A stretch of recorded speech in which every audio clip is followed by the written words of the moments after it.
soup, big batch of soup, and they lay it in the ground, and the anarchists take it and they start throwing it at our cops, at our police.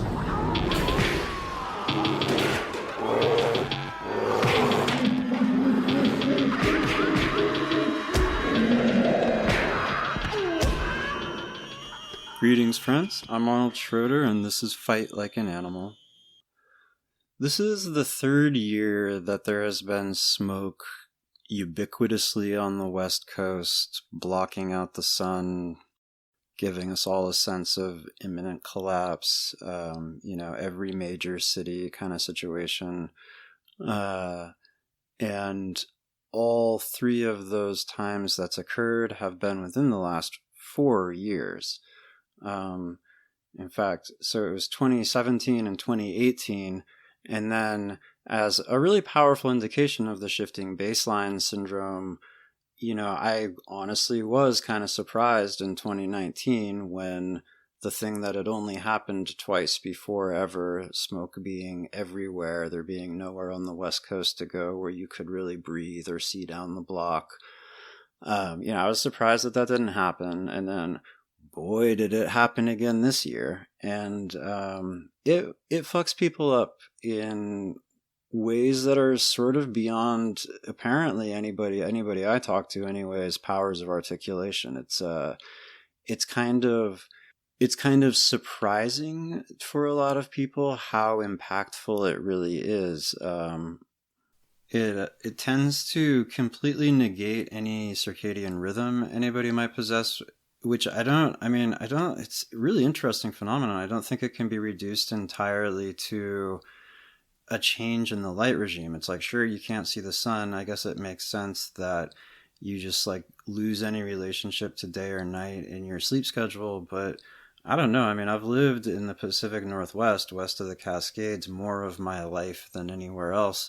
And until 7 years ago, 2013 was our driest winter on record at the time, and nothing's really ever been the same since then. But until then, it really was true that it rained 9 months of the year, and that didn't have that effect on people. But yeah, for whatever reason, like 24 hours of smoke, people lose any kind of connection to whatever their past rhythm was with sleep, or in a lot of cases any rhythm at all. They just sleep in totally random intervals at totally random times, and people just find themselves being really defeated by it. Like people who are all living in the same world we were living in before smoke blocked out the sun, who are like, yeah, it seems like the end is really imminent. And I've been grappling with the emotional and psychological repercussions of knowing the world is dying for a long time. And usually I can wake up and make myself do things. People who are perfectly aware of all of the like breathtaking and very exhausting and defeating crises that we're already facing find themselves in the smoke incapable of functioning in the most basic ways. And I have to say I'm right there. When I say people, I'm emphatically talking about myself, but it's something that everybody I'm talking to virtually is having some version of this experience. So in honor of the ecological dread that is gripping so many of us right now, I thought that I would read my piece for the Dark Mountain Journal, Do Not Worship the Deities That Came Before the Fire. This will be kind of a mini episode. Dark Mountain is really one of the only maybe kind of the only print publication that I know of that a lot of people that I know actually read and care about, and that a lot of like different kinds of people that I know. In a sense, it's like this really niche thing, I guess. It's, if you look at all the different range of like subcultures that are out there, it's not like they, I guess, have a huge audience, but yeah, interestingly, like a lot of people I know, both from political circles and elsewhere, really value Dark Mountain, because I think there is just like this very big psychological need that a lot of people have for there to be explicit conversations about what's happening, and for something that is engaged with the ecological crisis, but doesn't insist on telling us that if we act now or, we support the candidate who supports the Green New Deal or whatever, everything is going to be okay. And that kind of is what this piece is about. I have this notion of a climate responsiveness curve, or something like whatever. I don't have like an actually very explicit conceptualization of like how one would visualize this kind of like continuum, this like response continuum that I have in my head. But I have this notion that there are stages of integration of the psychological truth of the ecological crisis, right? And that somewhere on that curve, that at first it's like merely acknowledging the magnitude, the imminence, and of course inevitably desperately scrambling through different, like cycling through different ideas about how it can be like negated or radically diminished. And I think that it really wasn't until 2017, until that year, that we had ubiquitous smoke on the West Coast while there were just storms devastating the East Coast and the South, that there was like any significant shift in public opinion polling about like concern about climate change at all, ever in history.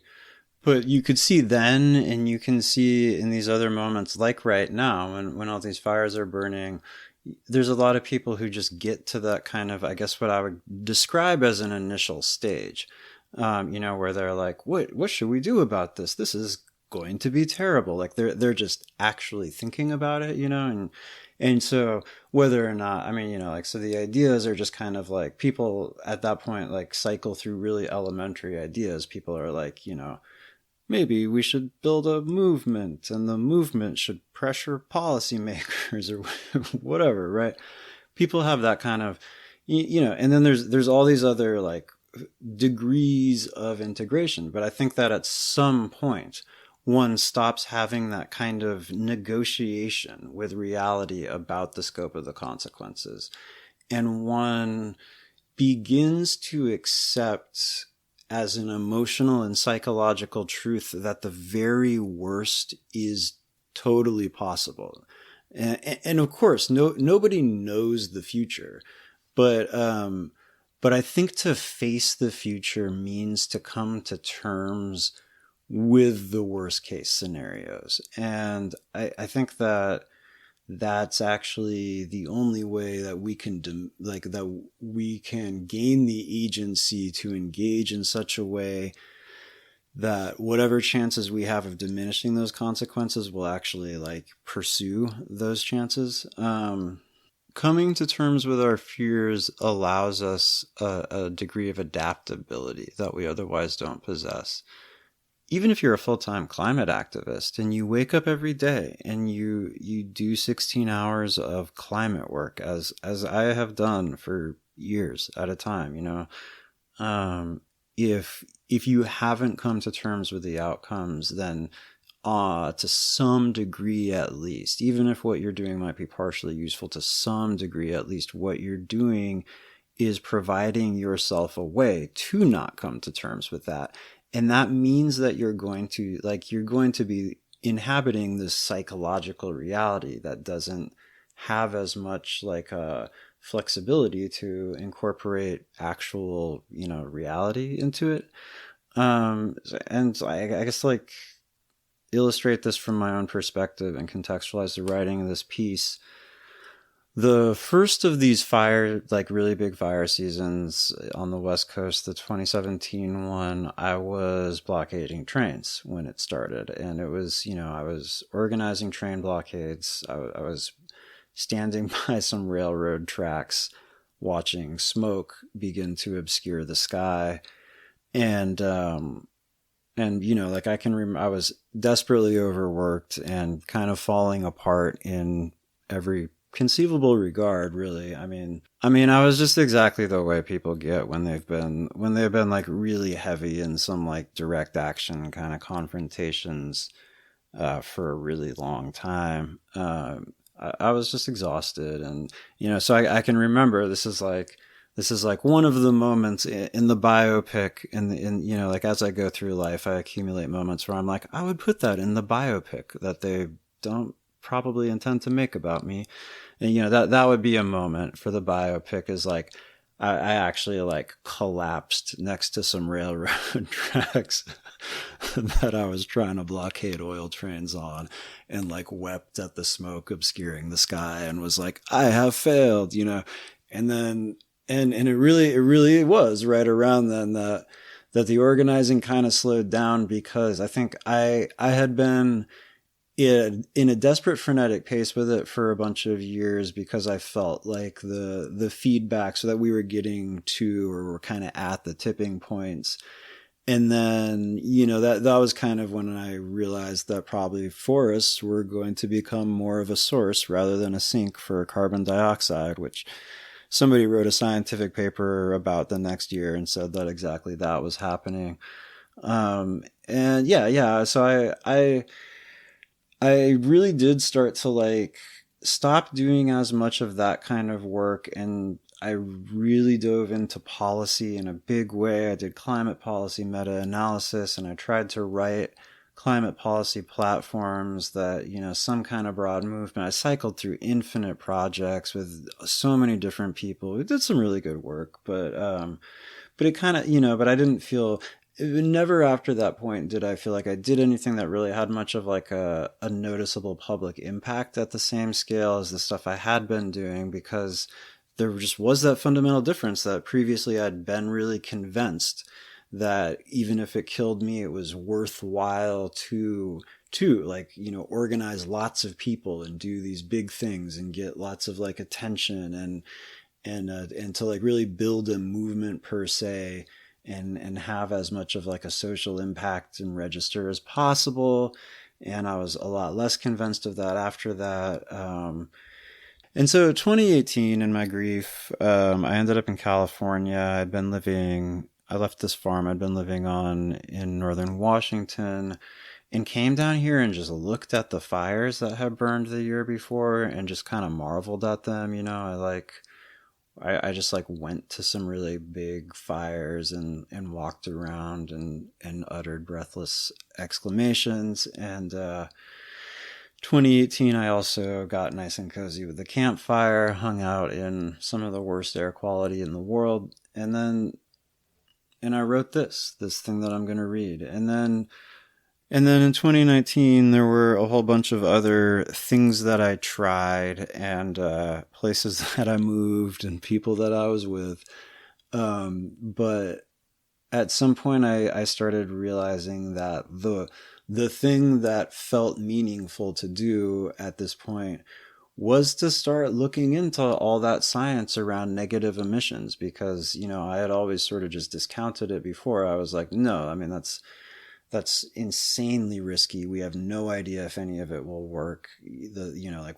What there's a very clear moral imperative to do is to just stop emissions. And that was absolutely true. That position was 100% correct, but I think that it's kind of irrelevant now. I think that if we stop all carbon dioxide and other greenhouse gas emissions today, that we probably will still get the greatest extinction the Earth has ever seen. And so I started kind of getting ready to go back to school to do a bunch of real technical negative emissions kind of stuff that would give me a foundation for negative emissions work of some variety. Wrote a big literature review about it, and so I guess like I relayed all this to illustrate that idea that when one comes to terms with the reality of ecological collapse, it allows for a certain adaptability. Whether or not anything I was doing in any one of those phases was a good idea, strategic or smart or whatever, wise, meaningful, anything, it is at least the case that there were all these different phases, that I've been extremely versatile in my response to the situation, because the situation has empirically changed so much in the course of the couple decades that I've been engaged in it and working on it.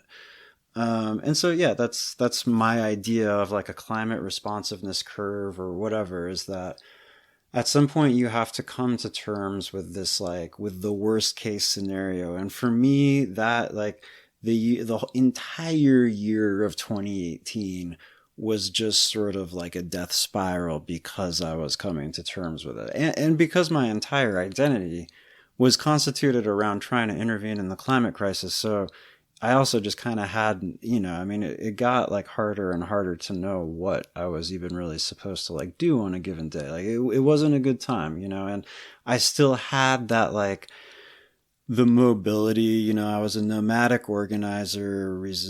So like I just kind of kept moving around, and but like I lost any kind of, like, really had to deal with a lot of darkness, like a lot of, like, kind of, my great fear with climate change was always that I was going to lose all love for humanity before it was all over, and that's kind of like, I kind of got to that place more than I ever had before or really have since. And, it was, what I'm saying is that there's all kinds of reasons one would want to not do that. But I think that it's actually just so important that we become one with our pain on this. And we really, really, really confront, what hurts us the most here, because I think it's the only way to like actually fashion a response. So this is not a long piece. I think that I spent more time framing it than it will require for me to read it. So without further delay, do not worship the deities that came before the fire. When civil rights icon and former presidential candidate Jesse Jackson rode a spotted horse toward the burning barricades on North Dakota State Highway 1806, I finally started coming to terms with the end of the world. Naturally, I already knew that epochal transformation was underway from, say, atmospheric carbon dioxide concentrations, the extinction rate, or a cursory assessment of human behavior. But the end of the world is inherently mythological, as is the human mind. We are creatures as hopelessly bound to our narratives as we are bound to our sexuality and our fear of snakes. Jesse Jackson, the burning tires and burning sage, the tear gas and acoustic weapons and rocket launchers, the drumming and the war songs. The moment only seemed plausible if one imagined it had been described in prophecy and the prophecy subsequently forgotten. It was a sufficiently mythological stimulus to provoke a conclusion that can be concisely characterized as, we are living in the story of the end of the world. And this was somehow more palpable and psychologically meaningful than, we are living at the end of the world, or the more understated and strictly accurate, we are witnessing a cataclysm without precedent. The fires people set that day, 26 October 2016, in an effort to stop construction of the Dakota Access Pipeline, were extinguished by the next night.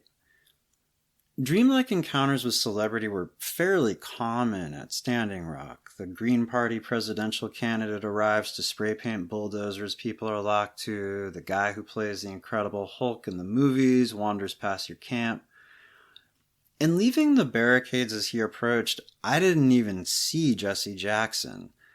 I just knew he was mounted on a horse a mile down the road, preparing to approach. And the mental image of it, in that warlike context, immediately took on a quality roughly akin to a many-armed deity wielding skulls and weapons crowned by fire. It produced a decisive rupture from whatever semblance of the former world I was still clinging to. Less concisely than, we are living in the story of the end of the world, the moment said, the world we live in now will exist in relation to the old one as a dream to waking, as an unhinged hallucination to everyday consciousness. And whoever clings to the prosaic forms and conventions of the former world will be devoured by the new gods and monsters that are being birthed in its flames. 2 years later, the impression seems justified. Clinging to the prosaic forms and conventions of the former world, people with respectable opinions occupied themselves during the time we battled the pipeline with dismissing a reality television star as irrelevant until that night, 12 nights after police extinguished the fires, when he was elected President of the United States.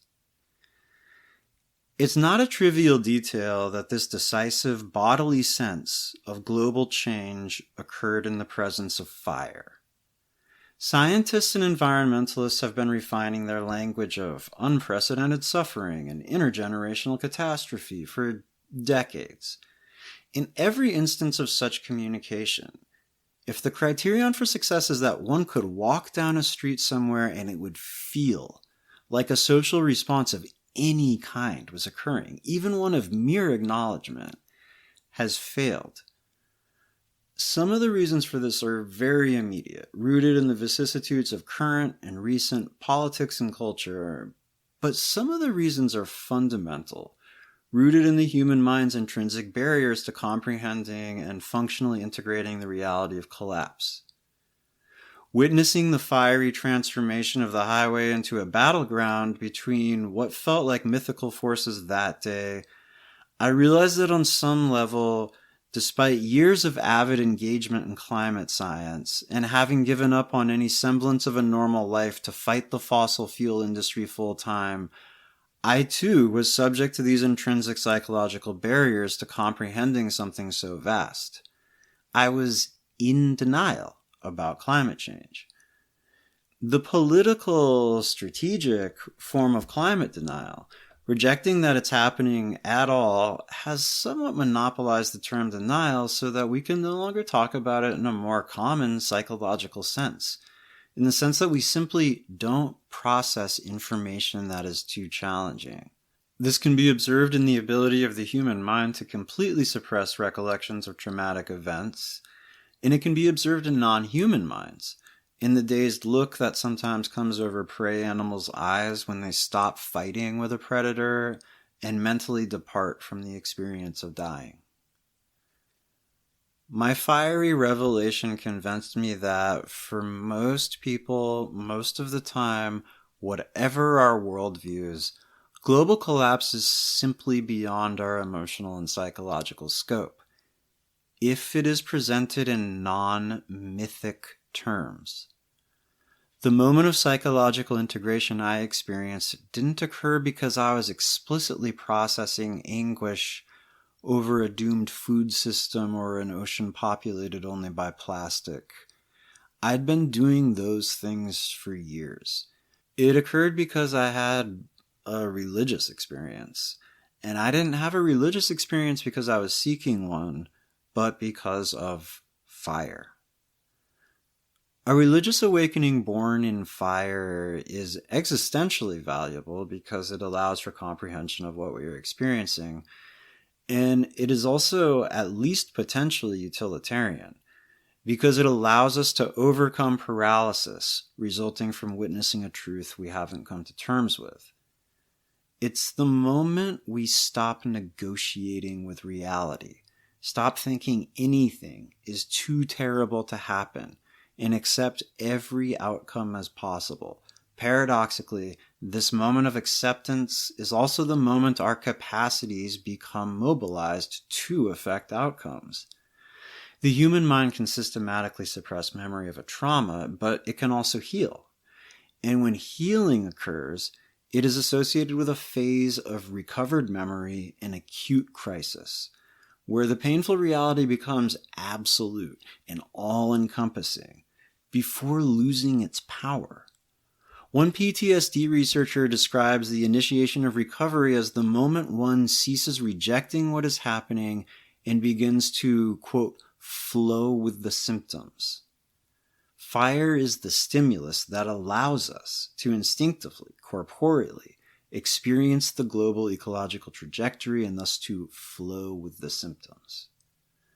This scientific notion recapitulates an ethical and spiritual relationship to adversity that is fundamental to a lot of traditional societies, a perceptual framework that candidly embraces the unbearable and emphasizes overcoming pain by confronting it.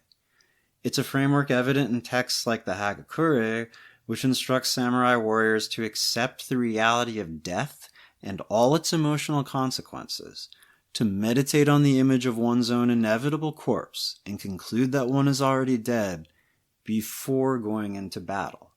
It's a framework evident in the Norse Ragnarok prophecy, which tells us that Odin will fight the wolf Fenrir, will die in that battle, and the wolf will devour the sun, and tells us this in the form of a prophecy delivered to Odin, so that he must go into battle to save the world, knowing that both he and the world will die.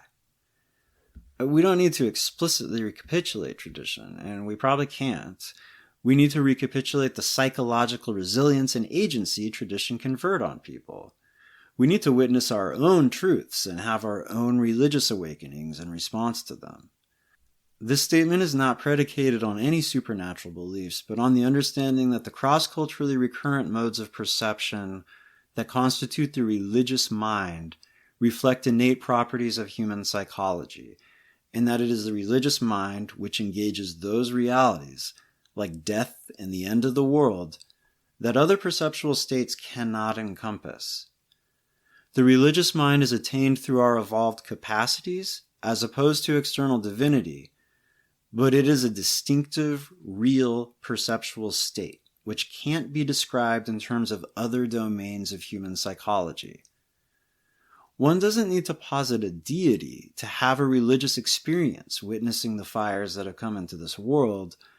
One only needs to witness them without some interpretive framework that diminishes their truth. Arguably, conditions have recently progressed to a point where a religious awakening in the presence of ecological collapse is possible because we've recently entered the era where the planet's behavior intuitively, undeniably feels apocalyptic, regardless of whether people have an interest in environmental issues or not. 2017 was the first year wildfire smoke blackened the skies over major cities throughout the west coast of North America and made breathing painful for days on end, and the first year mainstream news outlets consistently used the adjective apocalyptic to describe the fires, with respect to certain moments like the hazy reddish-orange glowing sky over Disneyland, or the melted cars and dead horses of Santa Rosa, California. They consistently failed to find any other. Most people will never have an emotional response to topics like species interdependencies or methane reservoirs beneath ice. But most people have trouble not coming to a conclusion like the world is ending in the presence of a fire tornado. 2018 was the year the fire tornado came to California in earnest, a phenomenon of cyclonic winds created by fire, which beget more fire. A vortex of flame towering hundreds of feet above the forest, accompanied by a roaring sound that only seems plausible if one imagines it was first described in prophecy. But if all that is required to have a religious experience is to witness the fires that have come into this world without some interpretive framework that diminishes their truth, there is certainly no lack of interpretive frameworks to do just that. And many of them have the tragic aspect of belonging to environmentalists. As the 2018 fire tornadoes raged in a more plausible image of God than is to be found in religious iconography, California Governor Jerry Brown appeared on television to gravely intone, in his best, "We must band together to save civilization before it's too late" voice, that the fires were unprecedented and that they illustrated the existential threat of climate change. It's difficult to overstate the extent to which this statement to the public seemed likely to diminish people's sense of both crisis and awe in the face of what they were witnessing. Made as it was in the rhetorical modes born in the world as it was before Jesse Jackson rode to the burning barricades and a reality television star became the most powerful person in the world and Disneyland glowed a hellish red. The language of CO2 emissions and existential threat simply cannot convey the elemental truth to be witnessed in the physical world. Like myself during the years I fought the fossil fuel industry, Jerry Brown is someone who is both constantly engaged with the subject of climate change and in denial about it.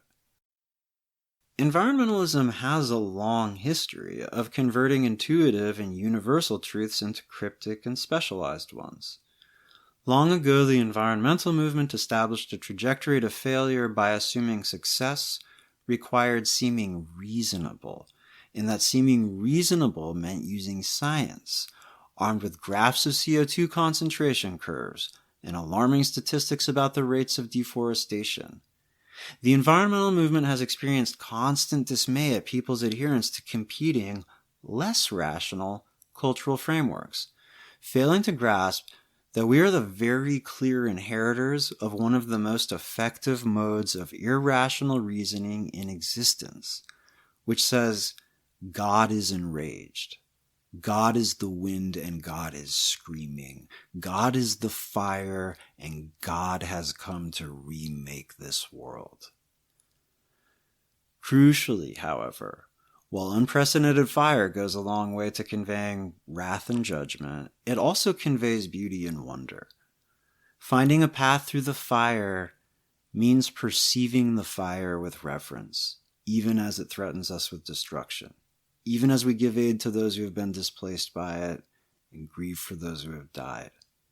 It means finding in fire some of the same joy and sense of connection with something vaster than ourselves that we find in the contours of mountains shaped by glaciers or the screaming of a mountain lion.